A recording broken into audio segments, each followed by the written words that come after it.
नमस्कार साथियों। किरण वाई की कहानियाँ चैनल में आपका स्वागत है।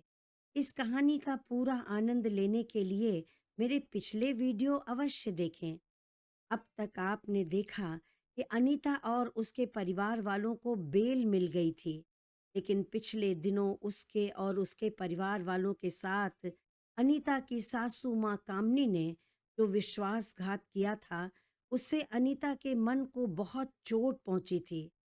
एक तरफ उसके प्रोफेसर माता-पिता और डॉक्टर भाई मयंक और उसको जेल में डलवाकर कामनी ने उन्हें बहुत अपमानित किया था। ये घटना अनीता की सहन शक्ति के बाहर थी, तो दूसरी तरफ उसके पति विराज का प्रेम और ससुर सहदेव की ममता और उपकार के कारण कामनी को सजा दिलाने के लिए वह कोई कठोर कदम उठाने का फैसला नहीं कर पा रही थी। उसका दिल तो उसे रोक रहा था, लेकिन उसका दिमाग कहता था, यदि अपमान सिर्फ उसका हुआ होता तो शायद विराज के प्रेम के लिए वो सब सह लेती। लेकिन बिना किसी गलती के उसके माता पिता को कामनी ने जेल में डलवा दिया। इसकी सजा तो कामनी को भुगतनी पड़ेगी। आखिर अनीता की गलती ही क्या थी? शादी के बाद से अनीता के साथ जितने धोखे हुए थे और जो कुछ भी उस पर गुजरा था, उसके स्थान पर कोई भी लड़की होती तो अब तक टूट कर बिखर जाती। पर अनीता एक वकील थी। उसने दूसरों को न्याय दिलाने की सौगंध ली थी, तो खुद कैसे इतना अन्याय सहन कर सकती थी? इसी उधेड़ बुन में उलझी हुई अनीता गुमसुम सी बैठी हुई थाने से वापस अपने घर पहुंच गई थी। उसके भाई डॉक्टर मयंक से उसके मन की स्थिति छुपी नहीं थी। वह बहन के मन का दर्द और उसके क्रोध को अच्छी तरह से समझ रहा था, लेकिन वह सहदेव की भलमनसाहट के आगे मजबूर था। वह अनीता की सास कामनी और उसके भाई विकास की गंदी सोच और साजिशों की सजा अपने जीजा विराज और उसके पिता सहदेव को नहीं देना चाहता था, क्योंकि अनीता के साथ जो कुछ भी हुआ था उसमें विराज और उसके पिता सहदेव का कोई हाथ नहीं था। वे दोनों तो अनीता से बहुत प्रेम करते थे और उसके परिवार वालों का बहुत सम्मान करते थे। मयंक ने सोचा कि अनीता के दिल पर लगा जख्म अभी ताज़ा है, अभी उसे छेड़ना उचित नहीं होगा। उसका मन थोड़ा शांत हो जाए, उसे समझाने की कोशिश करूंगा। घर में घुसते ही अनीता के कदम किसी यंत्र की तरह अपने कमरे की तरफ बढ़ चले। बिना किसी की ओर देखे और बिना किसी से कुछ कहे वो अंदर चली गई। मम्मी पापा और भाई ड्राइंग रूम में ही रुक गए थे। महाराजिन और दयाल काका अपनी भर आई आंखों को बार बार पोंछते हुए घर की लाडली बेटी की हाल देखकर बेहाल हो रहे थे। माँ का दिल तो अंदर ही अंदर चीख रहा था। वह आगे बढ़ने लगीं तो मयंक ने उनका हाथ पकड़कर उन्हें रोक लिया। बोला, अभी नहीं माँ, उसे खुद को संभालने का थोड़ा वक्त दो। मेरी गुड़िया बहुत मजबूत है, संभल जाएगी। मयंक ने अपनी मम्मी का सिर अपने कंधे से लगाते हुए कहा, मम्मा मैं थोड़ा रेस्ट करना चाहता हूँ और वकील साहब से कुछ ज़रूरी डिस्कशन भी करना है। प्लीज़ आप लोग भी आराम कर लीजिए। बेटा जब बड़ा हो जाता है तो उसके कंधे का मजबूत सहारा माँ पापा के लिए बहुत बड़ा संबल बन जाता है, माँ पापा का सहारा बन जाता है। बेटे के कंधे का सहारा पाकर उसकी मम्मी फपक कर रो पड़ी। मयंक ने माँ को कसकर गले से लगा लिया। उसकी भी आंखें नम हो गई थीं। माँ का दर्द इतना बड़ा था कि उन्हें समझाना मुश्किल ही नहीं, इस समय मयंक के लिए असंभव था। बेटा माँ के दर्द को महसूस तो कर सकता था, लेकिन आज उसके दिल को राहत पहुंचाने वाले शब्द शायद छोटे पड़ गए थे। उनका चेहरा अपने हाथों में लेकर उनके माथे को चूमते हुए मयंक ने कहा, अपने कान्हा पर भरोसा रखो माँ, वो सब ठीक कर देंगे। अपने माँ पापा को दिलासा देकर मयंक अपने कमरे में चला गया। इधर अनीता ने जैसे ही अपने कमरे में कदम रखा, सामने ही दीवार पर बहुत ही सुंदर फ्रेम में मढ़ी हुई अनीता और विराज की शादी की एक बड़ी सी फोटो पर उसकी नजर पड़ी, जिसमें विराज अनीता के दोनों कंधे पर हाथ रखे बड़े प्यार से उसकी आंखों में झांक रहा था। अनीता का दिल धक से रह गया। एक पल के लिए समय फिर से वहीं लौट गया था। विराज दूल्हा बना स्टेज पर खड़ा बड़ी बेचैनी से अनीता की राह देख रहा था। तब तक गाने की धुन बदली और बहुत ही सुरीला गीत बजने लगा। श्री रघुबर कोमल कमल नयन को पहनाओ जयमाला। विराज की निगाहें किसी अप्सरा के समान सुंदर दुल्हन बनी अनीता पर ठहर गई थी। विराज का दिल तेजी से धड़क उठा। वह तो पल के झपकाना ही भूल गया था। उसके सपनों की राजकुमारी आज दुल्हन बनी, हाथ में वरमाला लिए उसका वरण करने के लिए लाज से बोझिल कदमों को धीरे धीरे बढ़ाते हुए उसकी ओर बढ़ रही थी। अनीता ने एक बार अपनी नजरें उठाकर विराज की ओर देखा। विराज तो एक टक उसे ही निहार रहा था। अनीता ने शर्मा कर अपनी नजरें नीची कर ली। उसके होठों पर एक शर्मीली सी गहरी मुस्कान खिंच गई। उसका चेहरा खुशी से दमक उठा था। अनीता के स्टेज के पास पहुंचते ही विराज भी तेजी से आगे बढ़ा। उसकी बेसब्री देखकर सभी लोग जोर से हंस पड़े। विराज के चचेरे भाई ने उसे छेड़ते हुए कहा, इतना भी उतावलापन अच्छा नहीं है भैया, भाभी को भी थोड़ा इंतजार करने दीजिए, वरना भाभी जिंदगी भर अपने इशारों पर नचाएंगी। विराज ने झेपते हुए कहा, मैं तैयार हूँ। सब लोग जोर से हंस पड़े। अनीता तो लाज से धरती में नचने गड़ाए खड़ी रही। विराज ने आगे बढ़कर अनीता का हाथ थाम लिया और सहारा देकर उसे स्टेज पर ले आया। उसके दोनों कंधे पर हाथ रखकर बड़े प्यार से उसकी आंखों में झांकते हुए बोला, नजरें उठाइए राजकुमारी जी, मुझे अपना अक्स आपकी आंखों में देखने दीजिए। अनीता ने झिझकते हुए धीरे धीरे अपनी पलकें ऊपर उठाईं। विराज से नजरें मिलते ही वो उसकी आंखों में खो गई। सभी लोग मंत्रमुग्ध से खड़े इस प्रेमी जोड़े का अद्भुत मिलन देख रहे थे। अनीता के होठों पर एक गहरी मुस्कान फैल गई थी। अनीता की सहेली दरवाजे पर खड़ी आंखों में आंसू भरे हुए एक टक अनीता को देख रही थी। अनीता के होठों पर फैली मुस्कान ने उसका दिल चीर कर रख दिया था।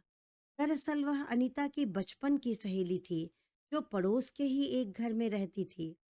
अभी अभी उसके पास मयंक का फोन आया था।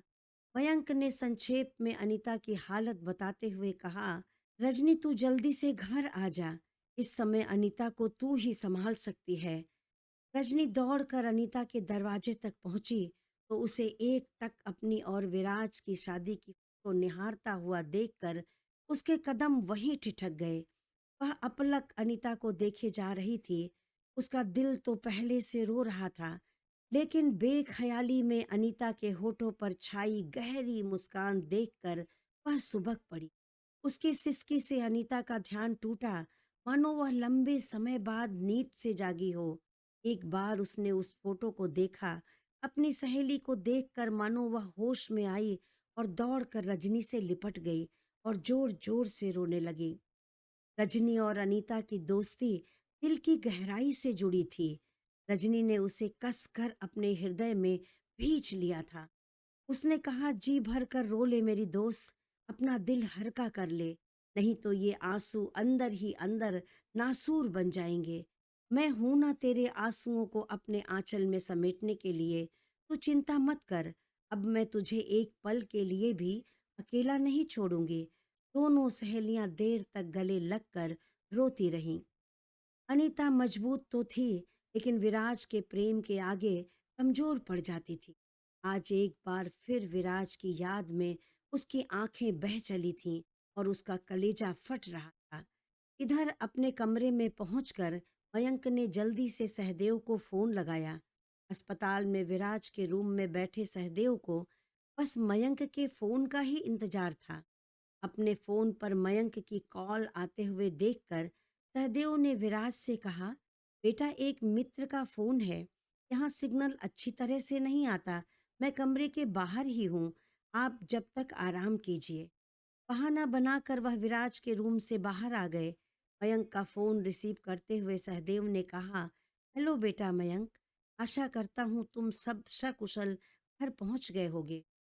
मयंक ने प्रणाम करते हुए जवाब दिया, जी अंकल जी, आपके और वकील साहब के सहयोग से हम सब सकुशल घर पहुंच गए हैं। बेटा, आपके मम्मी पापा की हालत को मैं अच्छी तरह से महसूस कर सकती। कामनी ने धोखे से तुम लोगों के साथ एक गंदा खेल खेला। मेरी जानकारी में होता तो मैं कुछ भी होने ना देता। यह कहते हुए सहदेव की आंखें दुख और पश्चाताप से गीली हो गईं। मयंक ने उन्हें दिलासा देते हुए कहा, अंकल जी, मैं सब समझता हूँ। अनीता और हमारे प्रति आपकी ममता और परवाह को भली भांति जानता हूँ। आपसे हमें कोई शिकवा नहीं है। वैसे भी जो होना था वो हो चुका है। अब उसे हम बदल तो नहीं सकते, तो फिर उसे सोचकर दुखी होने से क्या फायदा। इस समय मुझे बस विराज की चिंता सता रही है, क्योंकि उसके ऊपर से खतरा अभी टला नहीं है। उसका दुश्मन अभी भी बड़ी बेफिक्री से उसके आसपास ही घूम रहा है, और दुर्भाग्य तो ये है कि हम उसकी पहचान भी नहीं कर पाए हैं। सहदेव चिंता से बोले, बेटा, इसी बात की तो मुझे चिंता है। इधर मेरे बेटे की जान पर इतना बड़ा खतरा मंडरा रहा है, और उसकी माँ कामनी अपने अभिमान और अकड़ के नशे में डूबी हुई बहू अनीता के खिलाफ अपने भाई के साथ मिलकर साजिशें रचने में लगी है। मयंक ने बात बदलते हुए पूछा, विराज की तबीयत अब कैसी है अंकल जी? सहदेव ने कहा, बहुत तेजी से सुधार हो रहा है बेटा, लेकिन बार बार अनीता से मिलने की जिद कर रहा है। फिर कुछ सोचते हुए सहदेव बोले, सॉरी बेटा, उसे मैंने कामनी की साजिश और तुम लोगों के जेल जाने की बात अभी तक नहीं बताई। मयंक ने कहा, सॉरी की कोई बात नहीं है अंकल जी, मैं डॉक्टर हूँ।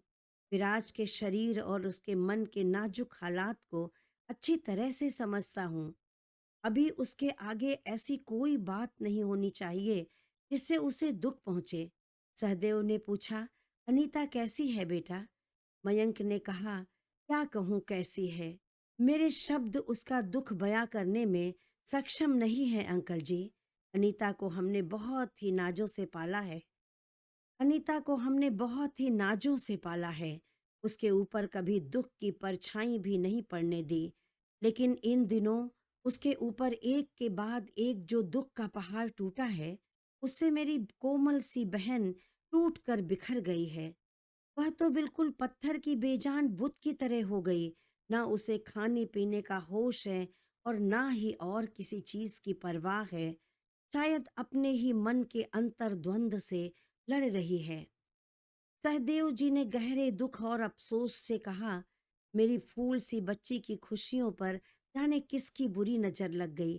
कितने अरमान लेकर खिलखिलाते हुए हमारे घर की दहलीज पर उसने अपना कदम रखा था, लेकिन उसके अरमान और उसकी खुशियां कामनी की झूठी अकड़ की आग में स्वाहा हो गईं, और मैं असहाय सा बस तमाशबीन बनकर बैठा देखता रह गया। अनीता की दुख का गुनाहगार मैं भी हूँ। मयंक ने कहा, नहीं अंकल जी, आप किसी के गुनाहगार नहीं हैं। पश्चाताप की आग में खुद को मत जलाइए। इस बुरे वक्त को भी ठीक होने के लिए थोड़ा वक्त दीजिए। ईश्वर सब ठीक कर देंगे। सहदेव जी विनती करते हुए बोले, बेटा, मैं आपके मम्मी पापा और अनीता से मिलना चाहता हूँ। उनका दर्द तो दूर नहीं कर सकता, पर अपने प्रेम का मरहम तो लगा ही सकता हूँ। तुम्हारा सहयोग चाहिए। मयंक ने कहा, अंकल जी, आप जैसा कहेंगे मैं करने के लिए तैयार हूँ। सहदेव बोले, विराज को एक पल के लिए भी अकेला नहीं छोड़ सकता हूँ।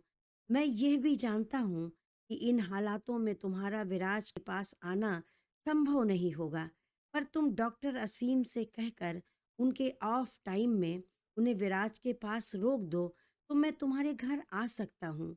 मयंक ने कहा, अंकल, आप बिल्कुल परेशान ना हो, मैं जल्दी ही कुछ इंतजाम करता हूँ। तब तक मयंक के फोन पर डॉक्टर असीम की कॉल आने लगी। मयंक ने मुस्कुराते हुए कहा, लोग कहते हैं कि टेलीपैथी होती है, शायद सही ही है। हमने डॉक्टर असीम को याद किया और उनकी कॉल आ गई। अंकल जी, मैं उनकी कॉल अटेंड करके फिर आपसे बात करता हूँ। ओके श्योर, कहते हुए सहदेव ने फोन काट दिया। मयंक डॉक्टर असीम से बात करने लगा। डॉक्टर ने बड़ी ही सावधानी पूर्वक रहस्यमय तरीके से कहा, डॉक्टर मयंक, आपका टारगेट पकड़ में आ गया है। आपको पहचान के लिए आना पड़ेगा। मयंक के चेहरे पर एक तीखी मुस्कान आ गई थी, मानो उसने बड़ी जीत हासिल कर ली हो। मयंक ने कहा, thank you doctor, thank you so much. मैं आपका एहसानमंद रहूंगा। डॉक्टर असीम ने शरारत से हंसते हुए कहा, नॉट राइट डॉक्टर मयंक, दोस्ती में नो सॉरी और नो थैंक यू। आपने मुझे थैंक यू कहकर गुनाह अजीम किया है। और वह जोर से हंस पड़े। मयंक भी मुस्कुराते हुए बोला, आपके दरबार में अभी हाजिर होता हूँ बादशाह सलामत। और दोनों जोर से हंसने लगे। थोड़ी देर बाद डॉक्टर मयंक डॉक्टर असीम के साथ सीसीटीवी कंट्रोल रूम में टीवी स्क्रीन के सामने बैठे फुटेज देख रहे थे। अचानक मयंक ने हाथ उठाकर टेक्नीशियन को कहा, स्टॉप। एक फोटो पर फुटेज रुक गई थी। जो वार्ड बॉय एक दिन सिरिंज लेने के बहाने सीसीयू वार्ड में विराज के बेड के पास तक पहुंच गया था और उसकी पॉकेट में से एक स्लो पॉइजन की शीशी भी बरामद हुई थी, जो इस समय डॉक्टर मयंक के दोस्त के फार्म हाउस में कैद कर कर रखा गया था। उसने अपना बयान दे दिया था कि उसे स्लो पॉइजन का इंजेक्शन चुपके से विराज के ग्लूकोज बॉटल में इंजेक्ट करने के लिए भेजा गया था। विराज की हत्या की इतनी सॉलिड प्लानिंग की गई थी कि किसी को कानों कान खबर भी ना लगती और बेचारा विराज अपनी जिंदगी से हाथ धो देता। लोग सोचते कि एक्सीडेंट होने से वह सीरियस कंडीशन में था, जिसके कारण उसे बचाया ना जा सका। सारी बातें स्पष्ट थीं, लेकिन इन सब का मास्टरमाइंड कौन था, ये वार्ड बॉय उसे पहचानता नहीं था। इस समय फुटेज में वही वार्ड बॉय दो लोगों से बात कर रहा था। एक आदमी था और एक औरत थी। उनका चेहरा स्पष्ट नहीं था, फिर भी दोनों को आसानी से पहचाना जा सकता था। मयंक ने कहा, डॉक्टर प्लीज, आप अभी विराज के रूम में चले जाइए और सहदेव अंकल को यहाँ भेज दीजिए। उनको ये फुटेज देखना बहुत जरूरी है और हम बार बार यहाँ नहीं आ सकते, वरना दुश्मन सतर्क हो जाएगा। और हाँ, प्लीज, जब तक सहदेव अंकल विराज के पास वापस नहीं पहुंच जाते। उसकी बात को बीच में काटते हुए डॉक्टर असीम शरारत से मुस्कुरा कर बोले, तब तक आप वहां से एक पल के लिए भी ना तो पलक झपकाएंगे और ना ही हिलेंगे। डॉक्टर मयंक हंसने लगे। दोनों की दोस्ती भी ऐसी गहरी थी कि एक दूसरे से हंसी मजाक चलता रहता था। सहदेव के पहुंचते ही मयंक ने उन्हें कुछ भी ना बोलने का इशारा करते हुए टेक्नीशियन को निर्देश दिया, प्ले। एक बार फिर टीवी स्क्रीन पर फुटेज चलने लगी। वार्ड बॉय इधर उधर देखते हुए सावधानी से कॉरिडोर के एक छोर तक कोने में पहुंच गया था और वहीं पर एक औरत और एक आदमी, दो लोग बड़ी सतर्कता से उससे बातें करने लगे। वार्ड बॉय के साथ खड़े दोनों लोगों की पीठ दिखाई दे रही थी। जाने क्यों सहदेव का दिल बड़ी तेजी से धड़कने लगा। धक धक धक धक। उसका दिमाग सुन्न होने लगा। उसकी आंखों के आगे अंधेरा सा छा गया। बड़ी मुश्किल से आंखें खोलकर वह देखने की कोशिश कर रहे थे। अचानक उन दोनों आदमी औरत का चेहरा सामने आ गया और सहदेव की एक चीख निकल गई, ऐसा नहीं हो सकता। सीसीटीवी फुटेज देखकर अपना होश खो रहे सहदेव को बड़ी मुश्किल से मयंक ने संभाला और सहारा देकर उन्हें डॉक्टर असीम के रूम में ले जाकर पेशेंट टेबल पर लिटा दिया।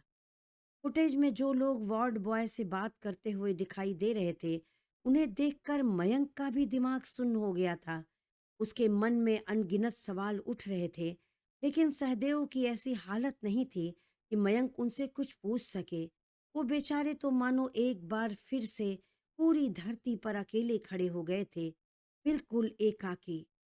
आज कोई उनका अपना नहीं था कि जिसके कंधे पर सिर रखकर अपने दिल का दर्द आंसुओं में बहा सके।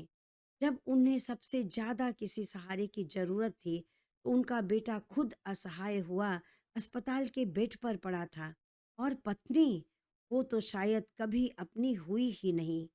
पेशेंट टेबल पर लेटे हुए सूनी आंखों से वो छत को निहारे जा रहे थे। उनकी आंखों के कोरे से कब आंसुओं की धार बहते हुए तकिए को भिगोने लगी, उन्हें खबर भी नहीं थी। कौन सा राज था जिसे सहदेव अपने मन की गहराई में दबाए थे, जो आज उनके दिलो दिमाग को झकझोर गया था। साथियों, कहानी अभी बाकी है। क्या विराज अनीता से मिल पाया? विराज का असली शत्रु कौन था? क्या वह अपने मकसद में कामयाब हो पाया? इसे जानने के लिए अगला वीडियो अवश्य देखें। मेरी कहानी आपको कैसी लगी? कमेंट में लिखकर अवश्य बताएं। अच्छी लगी हो तो कृपया इसे लाइक कर दें और ऐसी ही और मनोरंजक कहानियाँ सुनने के लिए मेरे चैनल को सब्सक्राइब करके बेल आइकन दबाना ना भूलें। धन्यवाद।